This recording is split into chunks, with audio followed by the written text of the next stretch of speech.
Hey, what's up, guys? It's Bunny. I'm back again for a whole new video. I hope the Bunny Gang has been enjoying my videos. Um, the last video I uploaded, for some reason, I had a thumbnail ready to go for that video, and for some reason, it didn't want to upload. I don't know why. And I just got tired of trying to figure that out. So I just uploaded the video. But hopefully, it works this time around, hence why I'm recording this video, because it's related to the same topic. It's Letters to My Ex Part 13. I hope the Bunny Gang has been enjoying my videos. Like I always say in every video that I post, whether it's this video or any other video, I hope that, if you guys have a suggestion of videos you want me to record, feel free to comment down below. Reach out to me on my social media. And also, if you're enjoying the series that I have out as of right now, also let me know by commenting down below, reaching out to me on my social media. Like, let me know. I definitely want you guys' feedback so I can kind of, figure out how to help this channel grow and, be more than what it is. So, I should have had the book in my hand, but, me being me. So I don't know how long this chapter is per se. Oh, this is a lengthy chapter. Oh dear God. Okay, so this chapter is chapter 9, and it's called Own Your Truth and Set Yourself Free. So this chapter, we might not read the whole thing because it's a little bit longer than the other chapters that we've read so far. So we might stop at a certain point and then continue the chapter along with the series. So here we go. 3 years. It took me about 3 years to truly stop being angry at you once and for all. Insane, I know. Finally, I've reached a point where I can hear your name and it doesn't take control over my emotions anymore. Crazy how I remember being freaked the fuck out, thinking that I would never make it to this point and that I would never be rid of the feelings that were suffocating me. But here I am, free. I thought of you today only because I was thinking about all the chapters of my life thus far, and as much as I would have loved to, I couldn't just skip over yours like it didn't exist. You were huge and probably one of the most significant chapters of my past. So I've decided to write you on one last letter. I feel like it's only right to unleash my understandings and lessons that I finally learned from your chapter into the universe. It's only right for me to own up to all of my truths about myself too. So here it goes. I was a girl who didn't know who I was. Looking back now, the only things that I knew for sure were that I was gentle, patient, had a good heart, loved to laugh, loved to read, and had an extremely serious bond with blank sheets of paper and pens. And that's about it. Me not knowing the rest had a lot to do with the fact that I had never taken the time out alone to get to know myself. I went from the guy that I was with for 3 years before you, straight to you. From 18 to 26 years old, I was always in a relationship. It wasn't until maybe 2 years ago that I finally started to understand what parents and elders mean when they say to us young girls, you're too young to be having boyfriends. It's because we are. I was. I began taking time alone to go through the layers of myself and to confront each of these layers head on, one by one. I asked myself hard questions, then answered them honestly. That shit was not easy. What I found out about myself was not easy. I read all of the chapters that I've written to you throughout these past years back to myself, and with all of that venom splattered across each page, especially the first few, it's easy to see how insanely angry I was. But anyone who takes a closer look in between those angry lines would see that I was a girl crying out for help and desperately. Although I can sincerely say that I don't hate you anymore at all. I will never take back what I said about you in anger, that you're a fucking piece of shit and a bitch. I meant those words. To this day, I still believe that that's what you are, or were to me. However, I had asked myself what that said about the girl that I was back then, staying with a man who was an actual piece of shit, so in turn treated her like shit. I mean, I can only blame you for so much for so long, right? I've come to realize that a woman, it's almost like we're programmed to blame men for everything, taking little to no responsibility for ourselves and the shit that we do or don't do. When I think about it, it's really no wonder why facing ourselves and owning our own truths is extremely hard to get us to do, and it isn't something that happens very often.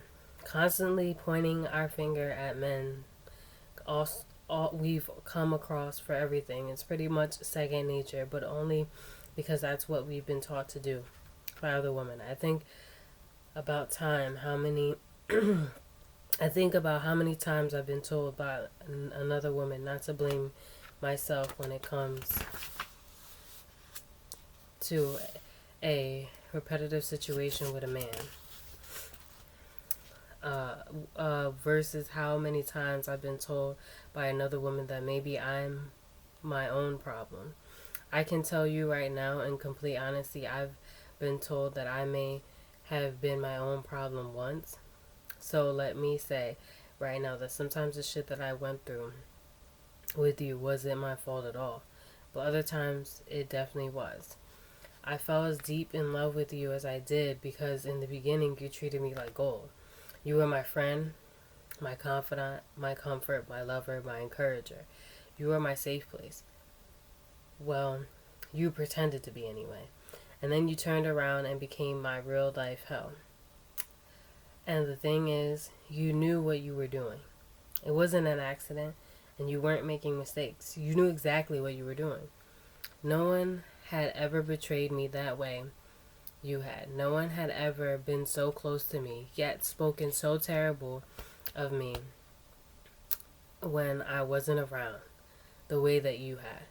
I was the one defending you at all costs. On one side, well, unbeknownst to me, you were on a bunch of different sides, throwing me under buses whenever you could. That's just so incredibly fucked. I gave you the greatest gift a woman can give a man. I gave you submission. I closed my eyes, let you lead, and trusted. I trusted you to be the man that you promised to be for me. But you destroyed that trust, made a mockery out of my gift, and ultimately you broke my spirit, James. You truly did break my spirit. And I know I didn't deserve that part, so that's the part that I will always hold you accountable for. That's something that you did to me on purpose. But everything after that, I have to own. Alright, so I think I'm just going to stop it there and save the rest for another day. Just because I don't want to extend it any longer. I want to keep the videos at the same length that I already kept them. So we stopped at the beginning part where it says the fact. So that's where we stopped. So pretty much with what she was saying in that chapter, I can totally agree with. To a certain extent, you can blame the person that you're with, that it's their fault why bad things have happened to you. And another extent, you also have to come to the realization that whatever they did to you, even though it's hard to process this as a woman that's giving your love to somebody, in another token, you also allowed them to do those things to you, if that makes any sense. So you also have to accept the fact that you were allowing the damage to happen. And I totally agree with what she's saying. Me personally, I think it's a personal choice if you choose to hate your ex or don't hate your ex or not. But I also do agree with you can't fully blame them for everything that happened in the relationship because you took a part in it too that led up to certain events. But you also have to understand that they knew what they were doing. Like, for example, my ex, all the things that he did to me, even though he's like, oh, I'm trying to be a better man, and oh, I didn't mean to do this, and oh, but baby, I love you, and then, the next day being like, oh, you a bitch. He knew what he was doing. he knew I was in a vulnerable state of mind. And the reason why I say he knew I was in a vulnerable state of mind was just like in her situation. I usually didn't go from relationship to relationship where I didn't have some type of time. There was moments where I didn't, but I tried to avoid that whole jump from relationship to relationship thing. But when I got with my last ex, I was still grieving over a prior ex. And I never had time to get over that. And then I jumped into this other relationship with this douchebag that treated me like shit, knowing that I'm still grieving over a last relationship. And he used that and he harbored that because he knew I was in a weakened state. And he used that to make himself feel like he was a better man or a bigger man than what he was. Which is fine. But also, in another token, it was my fault because I allowed myself to get into that situation knowing that I was not ready to be in a relationship with said man, even though he wasn't mature enough to be the man that I needed him to be. So I may not be able to look at him the same way that I once did at one point because of all the things that he had put me through.